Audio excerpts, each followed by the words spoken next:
whether you're into horror, romance, thriller, or some combination of those things. Hell, even if you like movies about middle-aged men having a midlife crisis, I'm not gonna judge you if you like that kind of stuff. Don't Worry Darling doesn't fully explore its great concept, but what we've got here is still pretty good, and Olivia Wilde is still a pretty good director. Avatar 2 had visuals that took 13 years, and a script that took 4 people to write, and then it ended up feeling like a script that was written by a single 8-year-old. Black Phone is a pretty gritty, realistic thriller until he decided to become the Karate Kid near the end and then just go completely off the rails. Halloween Ends is the 13th movie in this legendary horror franchise, and for some reason that no one can explain, it's actually a love story.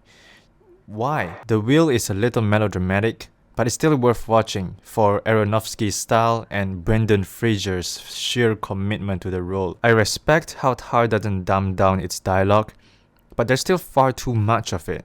Still watch it though, because Cate Blanchett gives the performance of the year here. Breaking Story isn't all that interesting, although it's based on a true story, but John Boyega is a promising actor. X is everything your parents warn you against. It's sex, it's violence, it's vulgarity, which means that it's a good time. But like every Thai West movie, it's too slow. Till We Meet Again is a fantasy romance movie from Taiwan, and it's a pretty mediocre movie, but I really like that one character with pink hair. Kimi is a short, straightforward thriller that's elevated by some really stylish camera work by Steven Soderbergh and a really cool performance by Zoe Kravitz, who also gives another great performance in The Batman this year. 80% of woman talking is just woman talking, but their conversations in this movie are so genuinely interesting and engaging that I was never bored. Turning Red is the best Pixar movie in years because it actually feels personal, it feels real,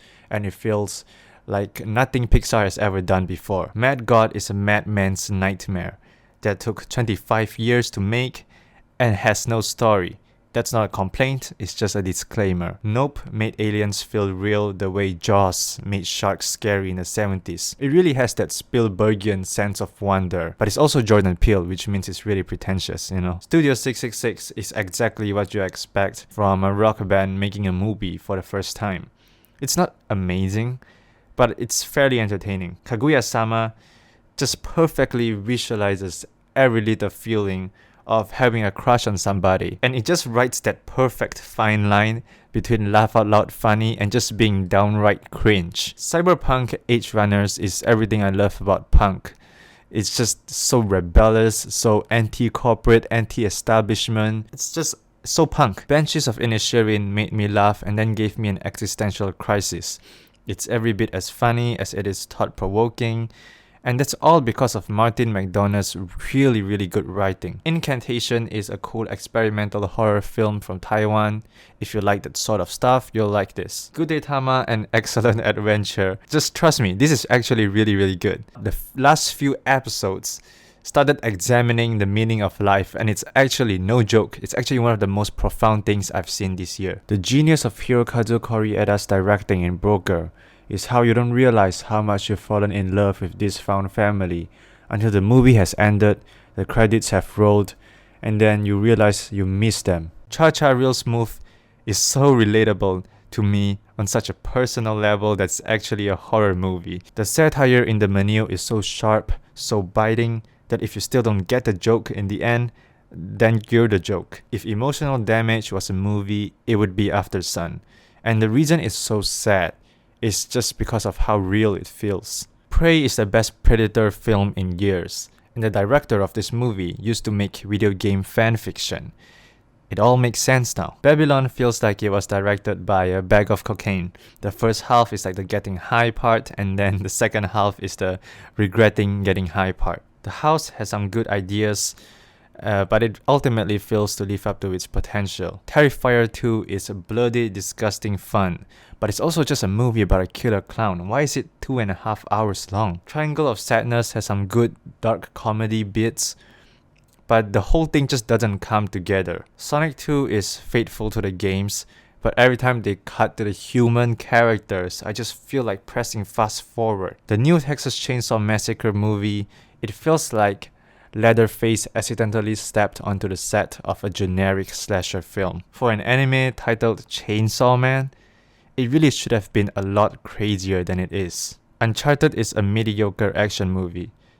I don't really have anything else to say. The Adam Project is Ryan Reynolds playing himself again for like the 300th time, and it's starting to get old, I have to be honest. The Northman is the kind of fantasy epic that they don't make anymore, with Robert Eggers' trademark visual flair. It is really the nice balance between like a more art house film and a more accessible blockbuster film. She Said is an engaging and important drama based on one of the biggest scandals in Hollywood history. The Unbearable Weight of Massive Talent is a pretty funny celebration of Nicolas Cage's 50-year career at this point, but the action in this movie just doesn't hit quite as hard as the comedy does. Holy Spider is about a real religious serial killer from Iran, and it raises a lot of important debate about things like the bigger problems with the culture.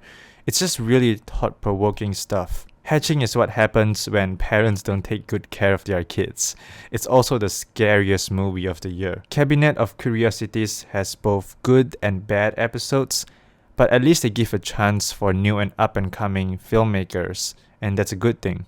Scream is back with Scream 5, but they're making fun of the 2020s now. Barbarian feels like a mix of 3 different movies, which is both a good thing and a bad thing. I loved how dark and uncomfortable Not Okay was for a young adult movie, and also how Zoe Deutsch can make even the most morally questionable character ever likable just because she's Zoe Deutsch. Pinocchio was surprisingly mature and emotional, much more than I expected, but I still like Mad God better. Bullet Train is a stylish and fun action film, but if you actually think about the story, everything just falls apart. Do Revenge is a little cringe, but I didn't really see that plot twist coming, and that one plot twist made this movie 10 times better. Bad Guys is basically Tarantino for kids. I mean, it's not bad, but you can always show your kids real Tarantino. All Alone on the Western Front's war scenes are really exciting,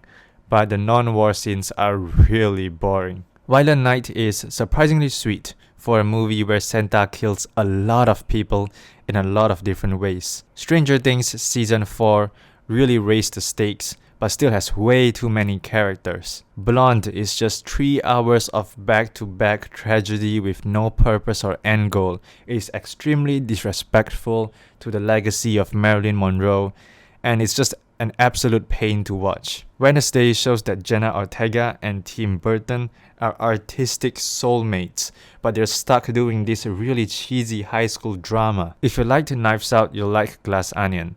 It's pretty much the same thing, just with a much bigger budget this time around. The Fallout is the best thing Jenna Ortega has been in this year, and girl has been working a lot this year. It's very relevant in the way it portrays how our generation deals with trauma and emotion. After Young is a very rare kind of science fiction film that focuses very heavily on the human condition. It's a really great movie from just second-time director Kogonada, who, by the way, used to make YouTube videos. He's one of us. Fresh is a horror movie about online dating. Yes, online dating. Daisy Edgar Jones and Sebastian Stan are 2 bright future stars. Now, I only have one complaint with this movie, which is gonna sound weird, but I really hope this movie was a lot bloodier. Piggy combines social commentary and horror movie thrills really well, but that main character really deserved a much more badass ending. Hellbender is a movie made by a real family, but it is not a family movie. It is a movie about how messed up families can get sometimes. Jurassic World Dominion. Somehow Colin Trevorrow managed to make a Jurassic Park movie that isn't about dinosaurs. It just feels like Colin Trevorrow would rather make any other movie than this one. Flux Gourmet is a very weird movie for weird people. Naturally, I loved this movie. The Sadness has problems, but it's also one of the most fun movie experiences I had this year. Just good old blood and gore fun. Just don't watch it with your grandparents.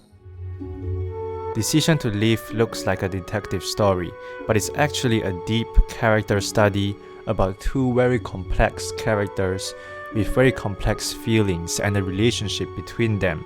It will break your heart, but in a way that feels earned and not cheap. Bones and All is a deeply intimate, tragically beautiful story about two young and in love cannibals. The cannibal is a metaphor that's going to mean different things to different people, but this is a beautiful story with or without the metaphors. You Won't Be Alone is a horror film that is more concerned with the meaning of life than it is with scaring you. It's deep, it's challenging, but give it a chance and it might change your life. The Fabelmans perfectly captures how it feels like to fall in love with movies. My favorite thing about this movie is how it shows that an artist's personal life and their art is inseparable, and how both of those things cross-pollinate each other. And Spielberg's directing is so good that it makes a family drama feel as magical as a flying bicycle. Jackass Forever is basically stupid people doing stupid things, and it's the funniest movie of the year. But in a post-pandemic era, just being able to see friends having fun with each other and the fact that they're getting so old now, it's actually oddly heartwarming. Crimes of the Future is thought-provoking, it's smart, it's forward-thinking science fiction, and I expect nothing less from the master David Cronenberg. Dinner in America is a punk rock love story that is as rebellious as it is sweet, and I just love how these two really quirky main characters manage to fit each other perfectly. Top Gun Maverick is basically a 1980s movie made with the technology of 2022. Do I even have to explain why it's good? And my movie of the year is Everything Everywhere All at Once. Everything Everywhere All at Once is everything good about movies. There is more imagination and creativity in a single frame of this movie than there is in entire movies. It blends together action, drama, comedy, romance, science fiction, but at its heart, it's a deeply relatable story about an Asian American mother feeling unfulfilled at life. It is not the most perfect movie of the year, but no movie this year came close to feeling quite this special.